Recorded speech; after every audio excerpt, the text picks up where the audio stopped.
বিশ্ববিদ্যালয় প্রশাসন থেকে আমাদের বিষয়টি বিবেচনা করে শিক্ষার্থীদের প্রাণের দাবিকে তারা মেনে নিয়ে আমাদের একটা নির্বাচনের ডেটও দিয়েছেন। আমরা এখানে যারা আছি সবাই আশাবাদী আগামী 30 অক্টোবরের মাঝে ইনশাআল্লাহ আবু সাইদের বিশ্ববিদ্যালয়ে ছাত্র সংসদ প্রতিষ্ঠা হবে।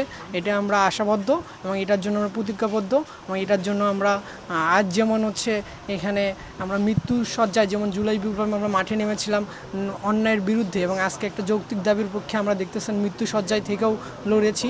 আমরা ইনশাআল্লাহ আশাবদ্ধ আগামী 30 অক্টোবরের মধ্যে বেগম রোকেয়া বিশ্ববিদ্যালয়ে ছাত্র সংসদ প্রতিষ্ঠা হবে এবং এর জন্য আমরা মাঠে আছি থাকবো। এখানে উপস্থিত যারা সবাই আছেন সবাই শুনেছেন, সবাই যদি এখানে আমরা আসলে শিক্ষার্থীদের প্রতিনিধি হয়, শিক্ষার্থীদের মাঝখান থেকে আমরা এখানে বসেছি, সবাই যদি আসলে তারা যদি মনে করে থাকে যে না আমরা যে ম্যান্ডেট নিয়ে এখানে বসেছিলাম তা পূরণ হয়েছে, তাহলে সবার সম্মতিক্রমে আজ আমরা এখানে যারা আছি তা আমরা অনশন ভাঙবো। মনের দুঃখ বাদ দিয়ে আমরা আবার সেই জুলাইয়ের ঐক্যে ফিরে যাইতে পারতেছি। তো আমি সবার কাছে সবকিছুর জন্য ক্ষমা চাইয়ে নিচ্ছি।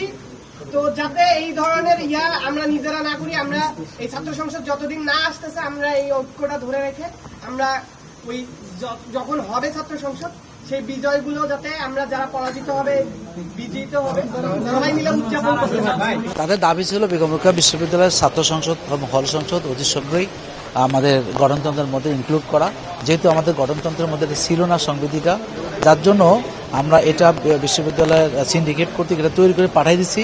আর তারা আমাদের প্রশাসনের উপর তাদের কোনো আক্ষেপ না বা কোনো বিষয় না, বিষয়টা হচ্ছে ইউজিসি এবং শিক্ষা মন্ত্রণালয় তারা যেন তাড়াতাড়ি এটা গেজেট আকারে প্রকাশ করে যাতে আমরা আগামী অক্টোবরের মধ্যে নির্বাচনটা করতে পারি। This is their opinion. আশা করি তারা আমরা বিশ্ববিদ্যালয় মঞ্জুরি কমিশন সাথে কথা বলছে।